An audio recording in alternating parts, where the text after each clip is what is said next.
Assalamualaikum warahmatullahi wabarakatuh.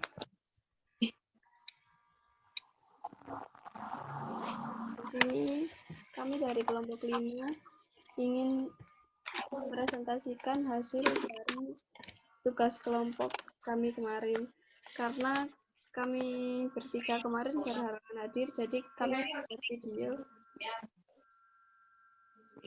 presentasi. Yang pertama, Mas Fauzi, kemana ya?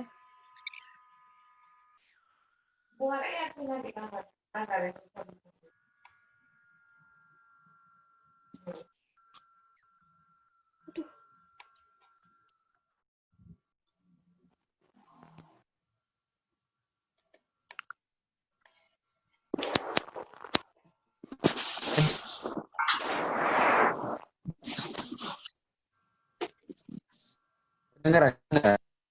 Sudah. Sebelum mengawalinya, mari kita membaca salawat Nuril Anwar. Bismillahirrahmanirrahim. Mana?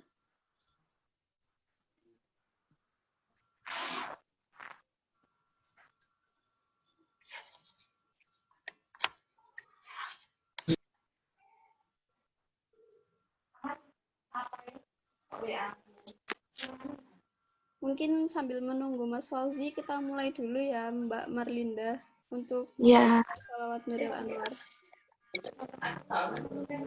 Bismillahirrahmanirrahim. Allahumma sholli ala nuril anwar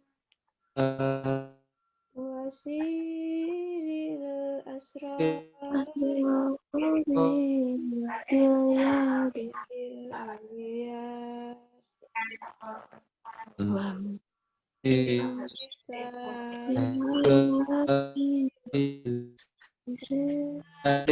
Sayyidina adadani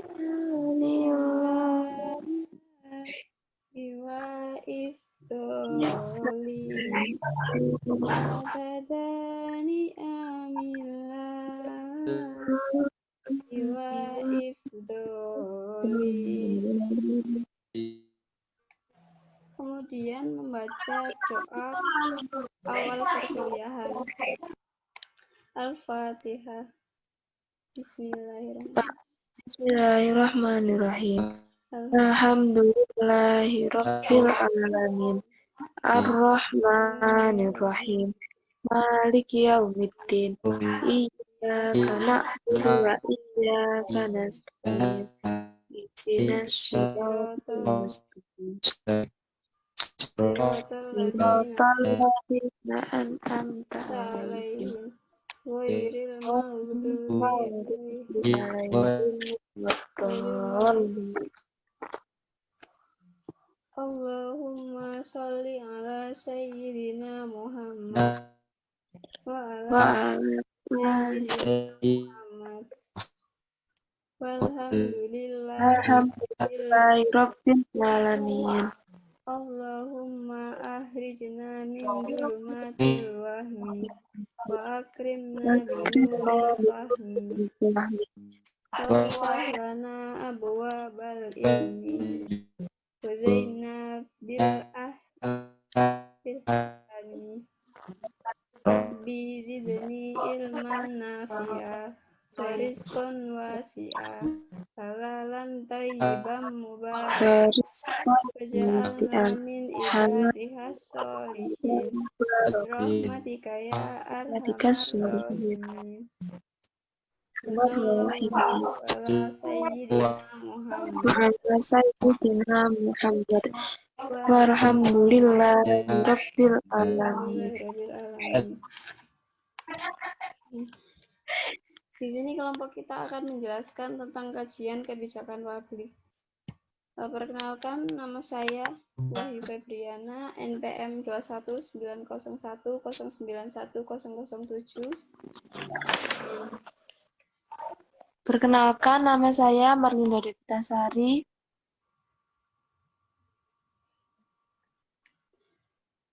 Selanjutnya,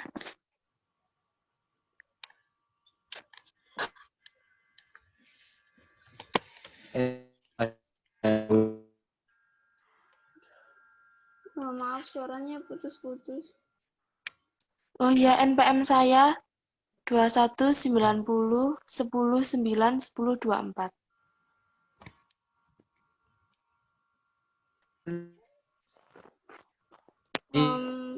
Mewakili Mas Ahmad Fauzi, jadi teman saya bernama Ahmad Fauzi, NPM 21910911172.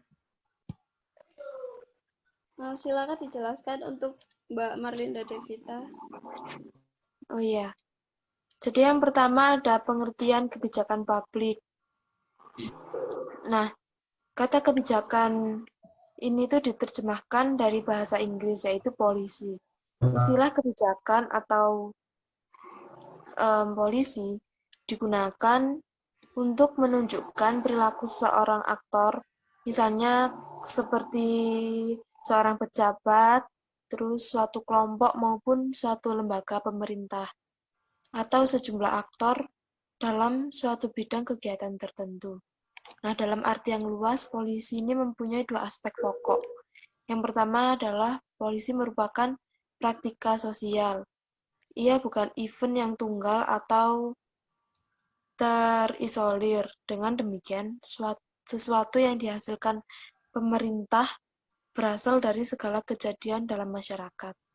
Nah, yang kedua, polisi merupakan dorongan atau insentif bagi pihak-pihak yang mudah bersepakat menentukan tujuan bersama untuk bersama-sama bekerja secara rasional. Maka dari itu, dua aspek tersebut dapat disimpulkan bahwa polisi di satu pihak itu dapat berbentuk suatu usaha yang kompleks dari masyarakat untuk kepentingan masyarakat. Nah, di lain pihak, polisi merupakan suatu teknik atau cara untuk mengatasi konflik dan menimbulkan intensif. Nah, istilah kebijakan atau sebagian orang mengistilahkan kebijakan itu seringkali disamakan pengertiannya dengan polisi. Nah, hal tersebut berkali-kali dikarenakan sampai saat ini belum diketahui terjemahan yang tepat istilah polisi ke dalam bahasa Indonesia. Terus ini menurut para ahli. Yang pertama menurut Booker-Werf dalam Syahrir, pada hakikatnya pengertian kebijakan adalah semacam jawaban terhadap suatu masalah, merupakan upaya untuk memecahkan, mengurangi, mencegah suatu masalah dengan cara tertentu, yaitu dengan tindakan yang terarah. Terus saya juga mau menambahkan menurut Chandler dan Plano. Nah, menurut mereka ini tuh kebijakan publik adalah ini apa namanya? Sebentar. Menurut mereka ini kebijakan publik adalah pemanfaatan yang strategis terhadap sumber daya yang ada untuk memecahkan masalah-masalah publik atau pemerintah. Kebijakan publik merupakan suatu bentuk intervensi yang dilakukan secara terus-menerus oleh pemerintah demi kepentingan kelompok yang kurang beruntung dalam masyarakat, agar mereka dapat hidup dan ikut berpartisipasi dalam perkembangan secara luas. Nah, pengertian kebijakan publik menurut mereka ini dapat diklarifikasikan kebijakan sebagai intervensi pemerintah. Dalam hal ini tuh pemerintah mendayagunakan berbagai instrumen yang dimiliki untuk mengatasi persoalan publik. Terus yang kedua, ini ada konsep administrasi negara. Nah, konsep administrasi negara ini akhir-akhir ini banyak mendapat sorotan dari para ahli, terutama dalam penggunaan istilah administrasi negara atau administrasi publik. Hal ini disebabkan adanya pergeseran titik tekan dari administration of public ke administration by public, di mana dalam administration of public negara sebagai agen tunggal dalam menjalankan fungsi-fungsi kenegaraan atau kepemerintahan. Nah, konsep ini tuh menekankan fungsi negara atau pemerintahan lebih berfokus pada public service atau pelayanan publik atau disebut dengan administration for public. Sementara administration by public ini menurut Utomo berorientasi bahwa public demand are differentiated. Dalam arti, fungsi negara atau pemerintahan hanyalah sebagai fasilitator, katalisator yang bertitik tekan pada putting the customers in the driver's seat, di mana menurut Utomo bahwa determinasi negara atau pemerintahan itu tidak lagi merupakan faktor utama sebagai driving forces. Nah, dari penjelasan Utomo tadi memberikan pencerahan terhadap makna istilah administrasi negara, di mana telah terjadi perubahan makna publik sebagai negara menjadi publik sebagai masyarakat. Artinya, bahwa pendekatan yang dilakukan dalam disiplin ilmu ini bukan lagi kepada negara, tetapi kepada masyarakat. Nah, itulah sebabnya mengapa akhir-akhir ini istilah administrasi negara telah menjadi administrasi publik. Sudah? Sambil menunggu rekan saya Fauzi yang masih ada kendala teknis, saya akan menjelaskan bagian saya di bagian tujuan kebijakan publik. Yang pertama, dapat tercapainya kesejahteraan masyarakat melalui peraturan yang dibuat oleh pemerintah. Yang kedua, dapat diperolehnya nilai-nilai oleh publik, baik yang berhubungan dengan barang publik maupun jasa publik. Yang ketiga, untuk meningkatkan kualitas hidup baik fisik maupun non-fisik. Nah, di sini ada beberapa tujuan kebijakan publik yang selalu melekat. Yang pertama, tujuan ilmiah. Kebijakan publik nggak akan pernah terlepas dari suatu penelitian ilmiah yang menghasilkan suatu rekomendasi kebijakan. Penelitian ilmiah tersebut juga merupakan salah satu input atau referensi pada proses penyusunan agenda permasalahan publik. Yang kedua, tujuan profesional. Tujuan kebijakan publik yang berikutnya adalah untuk menetapkan pengetahuan ilmiah di bidang tertentu untuk memecahkan permasalahan publik. Maka dari itu, suatu kebijakan publik yang berkualitas akan selalu berpedoman pada penelitian ilmiah dari para ahli di bidangnya. Yang ketiga, tujuan politik. Tujuan kebijakan publik untuk mendapatkan legitimasi dari publik terhadap suatu rezim tertentu. Kekuasaan akan semakin mendapatkan kekuatan dikala dampak positif dari suatu kebijakan publik tertentu semakin luas.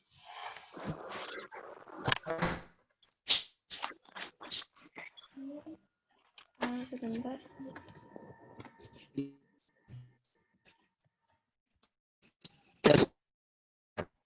Apakah sudah bisa, Mas Fauzi?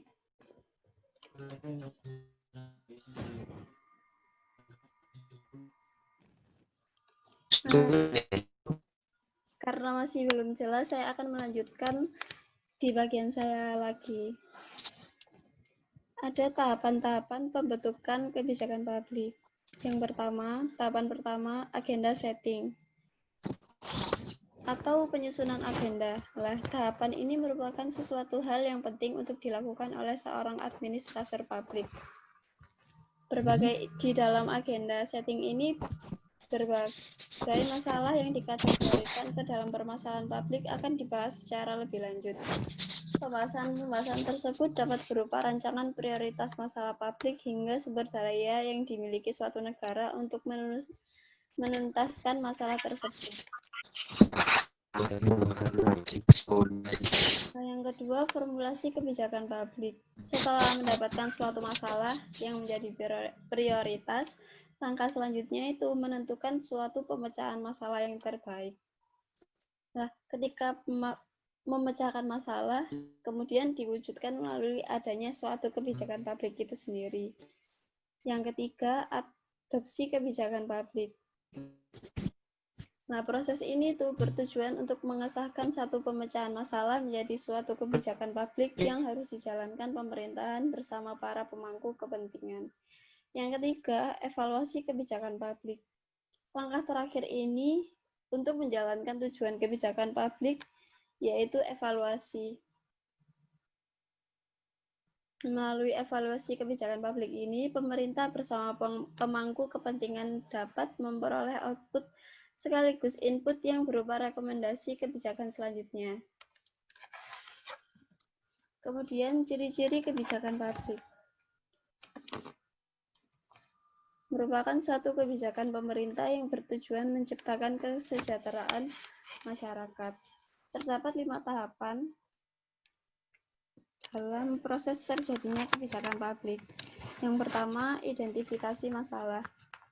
Maksudnya mengidentifikasi kebutuhan-kebutuhan masyarakat dalam pembangunan dengan mengikuti beberapa kriteria.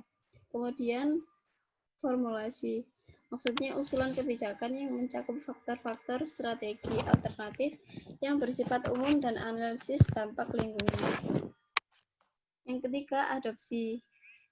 Mencakup analisis kelayakan politik, gabungan beberapa teori politik, dan penggunaan teknis-teknis penganggaran.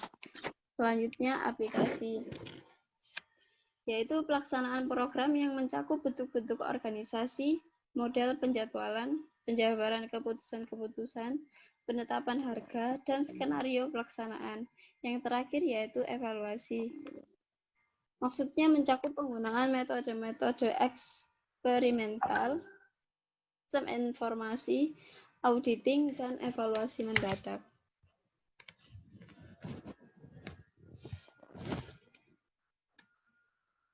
Ada beberapa macam-macam kebijakan publik berdasarkan kelompoknya. Nah, di sini saya akan menjelaskan kebijakan publik di bidang pendidikan, terutama pendidikan di Indonesia. Nah, yang pertama pergantian kurikulum. Pasti kita juga pernah merasakan pergantian kurikulum, seperti mengikuti kurikulum 2013, 2011, 2014, ataupun kurikulum yang terbaru yang telah ditentukan oleh pemerintah. Pemerintah melakukan hal ini bukan tanpa tujuan. Jadi pemerintah menerapkan kebijakan publik ini supaya pendidikan yang ada di Indonesia selalu maju.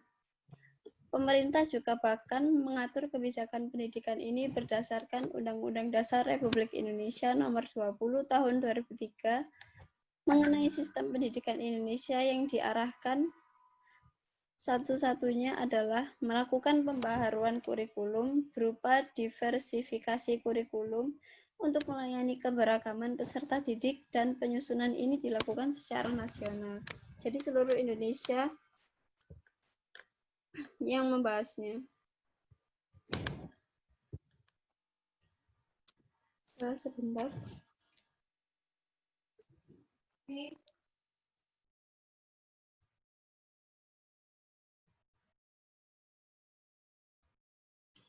Nah, yang kedua, setelah pembaruan kurikulum, yang kedua ini bantuan dana operasional sekolah atau biasa kita jumpai dengan nama BOS. Nah, ketika saya menempuh pendidikan sekolah dasar, sekolah menengah pertama, SMP dan SMK, saya diberi fasilitas pinjaman buku dengan gratis dan tidak berbayar. Itu juga salah satu program dari BOS itu sendiri.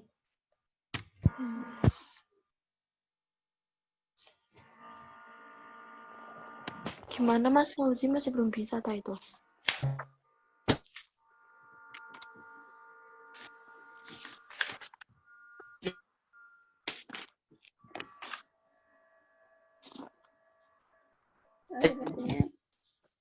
Sepertinya belum bisa ya. Ya wis, aku mau nambahin. Tapi tunggu saya selesai dulu ya Mbak Marlinda. Oh iya, iya, iya. Di bantuan dana operasional skala atau BOS ini, pemerintah ingin mengembangkan pendidikan di Indonesia karena pendidikan merupakan salah satu aspek yang dapat meningkatkan taraf bangsa dan dapat menyejahterakan masyarakatnya.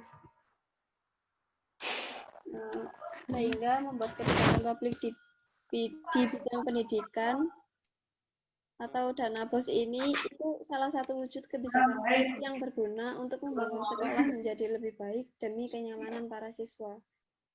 Yang ketiga, menerapkan pendidikan budaya dan karakter di sekolah.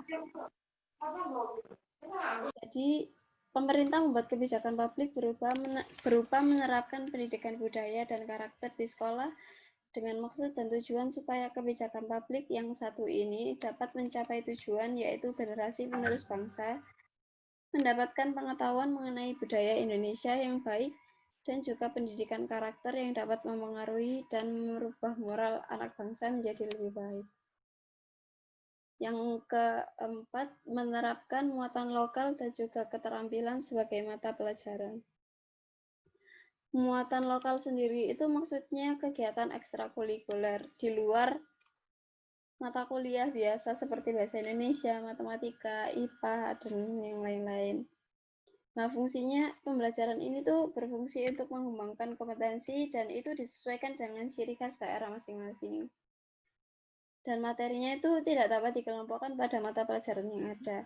Tujuannya supaya siswa memiliki kemampuan untuk mengembangkan potensi daerah dan budaya daerah mereka karena kita tahu fungsi kebudayaan bagi masyarakat itu penting. Yang kelima, kebijakan publik di bidang pendidikan ini tidak hanya berlaku pada siswa saja. Jadi guru juga mendapatkan kebijakan publik ini sendiri. Contohnya beasiswa kepada guru untuk mengikuti program pascasarjana. Pascasarjana itu S2 ya berarti. Beasiswa kepada guru ini juga tidak semata-mata langsung mendapatkan. Jadi mereka harus melalui seleksi dan tahapan-tahapan yang sudah ditentukan. Terus juga membentuk komite sekolah. Dalam Permendikbud nomor 75 tahun 2016 pasal 3 ayat 1 disebutkan jika komite sekolah yang merupakan salah satu kebijakan publik itu bertugas untuk mengawasi pelayanan dalam pendidikan sesuai dengan peraturan dan perundang-undangan yang sudah dibuat. Jadi kita harus mengetahui mengenai struktur komite sekolah yang menjadi salah satu contoh kebijakan publik di pendidikan itu sendiri. Sejauh ini kebijakan publik di bidang pendidikan di Indonesia itu sudah dilakukan dengan baik. Cuman perlu sedikit ditingkatkan. Kita sebagai masyarakat Indonesia harus mengetahui secara jelas jika kebijakan publik ini ada tujuannya. Kebijakan publik yang dibuat pemerintah berfungsi untuk mencapai tujuan tertentu yang tentunya akan turut membangun bangsa kita. Sudah, mungkin Mbak Marlinda mau menambahkan? Oh iya, tadi mau menambahkan kalau dalam ilmu administrasi negara itu tentu saja sering terjadi adanya permasalahan-permasalahan publik yang butuh adanya penyelesaian. Nah, untuk menyelesaikan permasalahan publik tersebut, perlu adanya penguasaan kajian kebijakan publik bagi birokrat dan analis kebijakan publik. Nah, dengan adanya kebijakan publik, maka para birokrat akan dapat mengetahui isu-isu tersebut itu sudah termasuk ke dalam isu publik ataukah belum. Apakah permasalahan tersebut itu menjadi permasalahan publik atau tidak. Nah, selain itu, dengan adanya kebijakan publik, para birokrat ini tuh juga akan mengetahui apakah kebijakan publik itu sudah responsif terhadap masalah, kebutuhan ataupun aspirasi masyarakat. Sudah itu. Untuk Mas Fauzi masih belum bisa ya. Mana terus? Sambil nunggu, sambil didiskusikan dulu. Masih Putus iya. suaranya.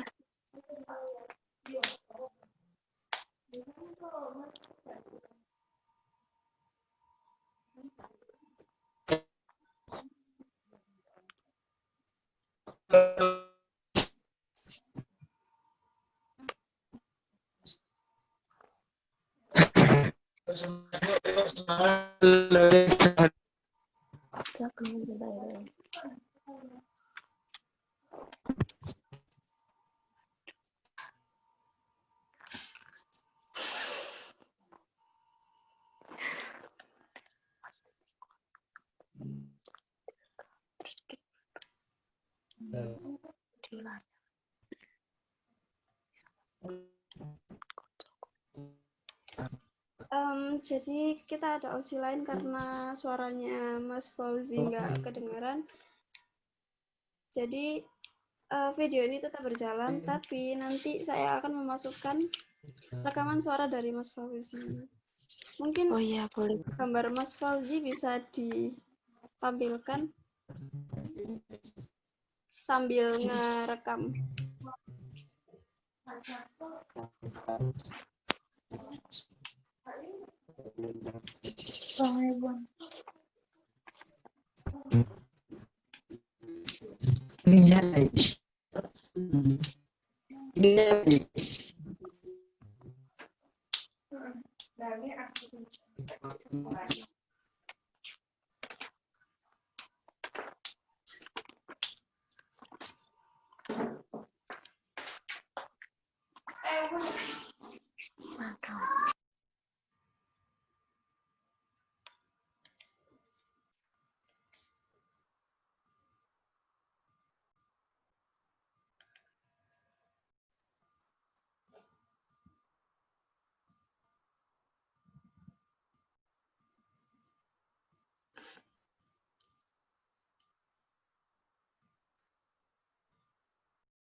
Saya mewakili Ahmad Fauzi akan membantu dengan cara mengirimkan rekaman yang telah dikirim Mas Ahmad Fauzi sendiri.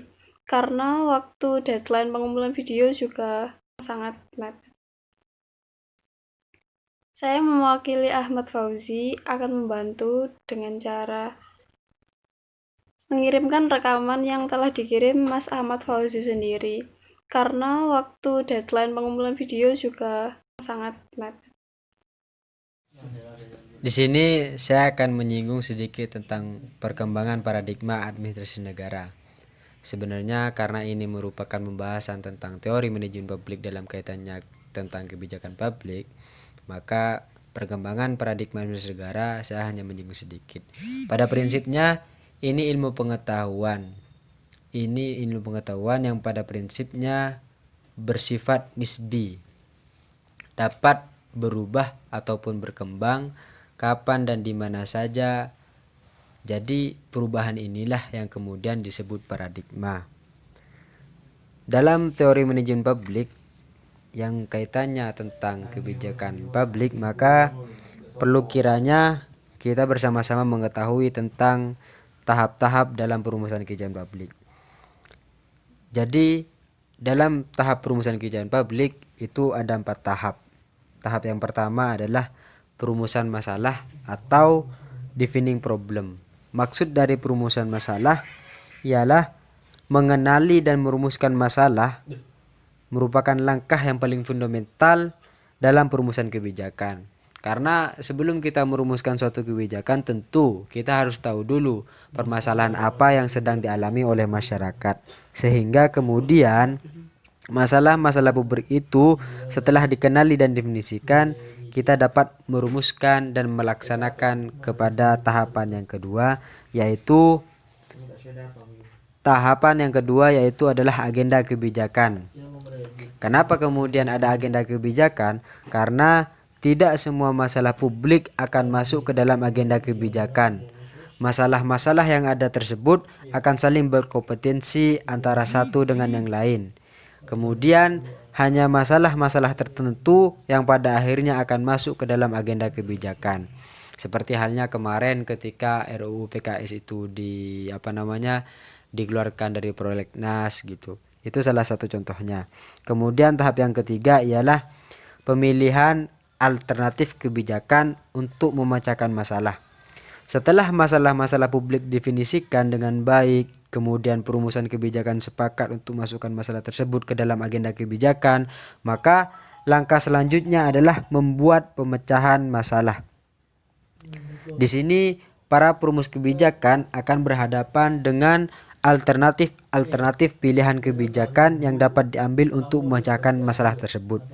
Seperti salah satu contohnya dalam kasus pendirian PT Indarayon yang meliputi pertama, pabrik tersebut tetap didirikan di Porsia karena dilihat dari segi ekonomi akan menguntungkan. Kedua, pendirian pabrik tersebut di luar Porsia mengingat kerusakan lingkungan yang mungkin ditimbulkan oleh pendirian pabrik tersebut. Sehingga kemudian alternatif kebijakan ini didasarkan pada beberapa usulan diberikan, mulai dari presiden, para menteri yang terlibat. Kemudian tahap yang keempat ialah tahap penetapan kebijakan. Setelah salah satu dari sekian alternatif kebijakan diputuskan, diambil sebagai cara untuk memecahkan masalah kebijakan, maka tahap paling akhir dalam pembentukan kebijakan adalah menetapkan kebijakan yang dipilih tersebut sehingga mempunyai kekuatan hukum yang mengikat. Selain itu, selain tahapan-tahapan dalam perumusan kebijakan publik, kita juga perlu mengetahui aktor-aktor dalam perumusan kebijakan. Dalam tulisan James Anderson, Charles Lidblom maupun James Palestrin dan Joseph Stewart, aktor-aktor atau pemeran serta dalam proses pembentukan kebijakan dapat dibagi ke dalam 2 kelompok, yakni para pemeran serta resmi dan para pemeran serta tidak resmi. Yang termasuk ke dalam pemeran serta resmi adalah agen-agen pemerintah atau birokrasi, presiden ataupun eksekutif, legislatif dan yudikatif. Sedangkan yang masuk atau yang termasuk dalam kelompok pemeran serta tidak resmi meliputi kelompok-kelompok kepentingan, partai politik, dan warga negara individu. Setelah mengetahui aktor-aktor dalam perumusan kebijakan, maka kita juga perlu mengetahui nilai-nilai yang berpengaruh dalam pembuatan keputusan. James Anderson meringkas nilai-nilai yang dapat membantu dalam mengarahkan perilaku para pembuat keputusan ke dalam beberapa kategori sebagai berikut. Yang pertama ialah nilai-nilai politik, yang kedua nilai-nilai organisasi, yang ketiga nilai-nilai pribadi, yang keempat nilai-nilai kebijakan, dan yang kelima nilai-nilai ideologi. Dalam nilai-nilai politik, pembuatan keputusan mungkin menilai alternatif kebijakan berdasar kepentingan partai politiknya beserta kelompoknya. Keputusan yang dibuat didasarkan pada keuntungan politik dengan dipandang sebagai sarana untuk mencapai tujuan-tujuan partai atau tujuan-tujuan kelompok kepentingan. Para ilmuwan politik biasanya seringkali menggunakan perspektif ini dalam mempelajari dan menilai pembentukan kebijakan. Tapi juga mungkin perspektif lain mungkin berangkat dari keputusan-keputusan khusus yang dibuat dalam rangka memenuhi kepentingan-kepentingan seperti misalnya kelompok buruh yang terorganisir, petani-petani di pedesaan, atau mungkin juga kelompok-kelompok lain dalam masyarakat. Kemudian yang kedua, nilai-nilai organisasi. Para pembuat keputusan, khususnya para birokrat, mungkin dipengaruhi oleh nilai-nilai organisasi. Organisasi-organisasi seperti badan-badan administratif menggunakan banyak imbalan dan sanksi dalam usahanya untuk memengaruhi anggota-anggotanya menerima dan bertindak atas dasar nilai-nilai organisasi yang telah ditentukan. Sehingga keputusan-keputusan individu mungkin diarahkan oleh pertimbangan-pertimbangan semacam keinginan-keinginan untuk melihat organisasi bisa hidup terus, untuk memperbesar atau memperluas program-program dan kegiatan-kegiatannya, atau mempertahankan kekuasaannya dan hak-hak istimewa yang sedang dimiliki. Kemudian yang ketiga ialah nilai-nilai pribadi. Mungkin usaha untuk melindungi dan mengembangkan kepentingan ekonomi, reputasi, atau kedudukan sejarah seseorang mungkin pula merupakan kriteria keputusan.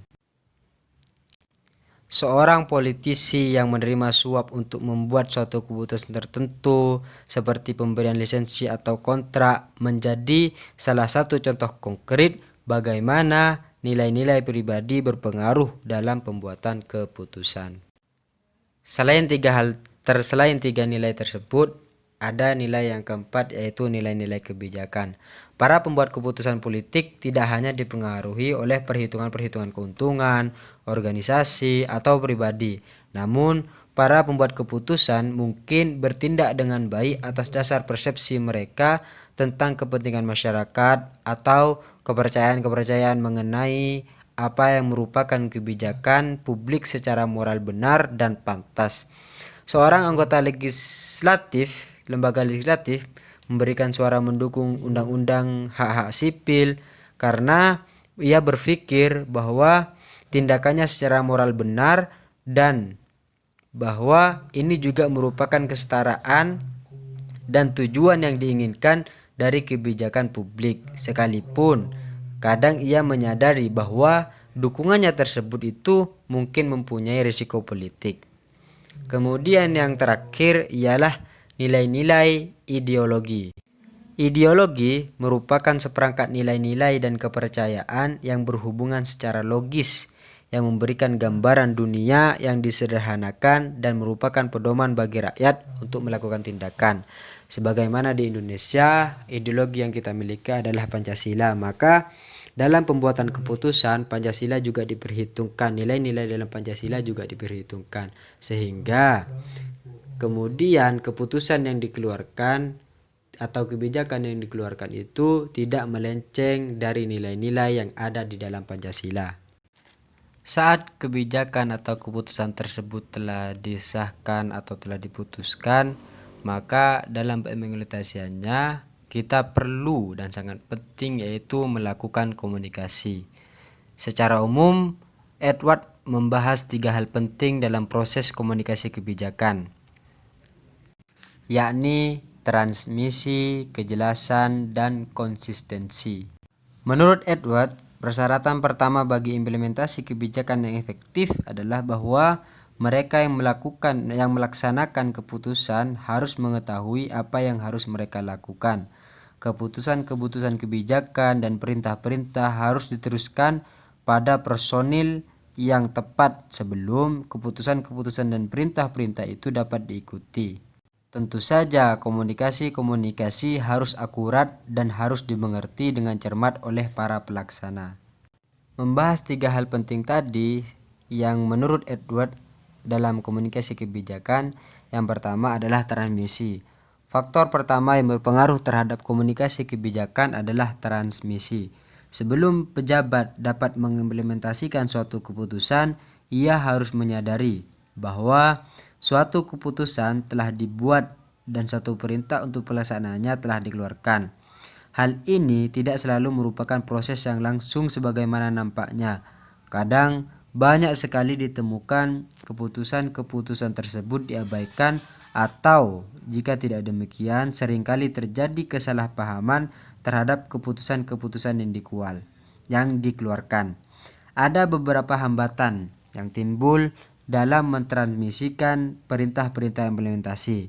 Yang pertama ialah pertentangan pendapat antara para pelaksana dengan perintah yang dikeluarkan oleh pengambilan kebijakan. Kemudian yang kedua ialah informasi melewati berlapis-lapis hierarki birokrasi, sehingga kemudian lapisan-lapisan birokrasi itu menyampaikan kadang informasinya tidak tepat atau sudah berubah makna.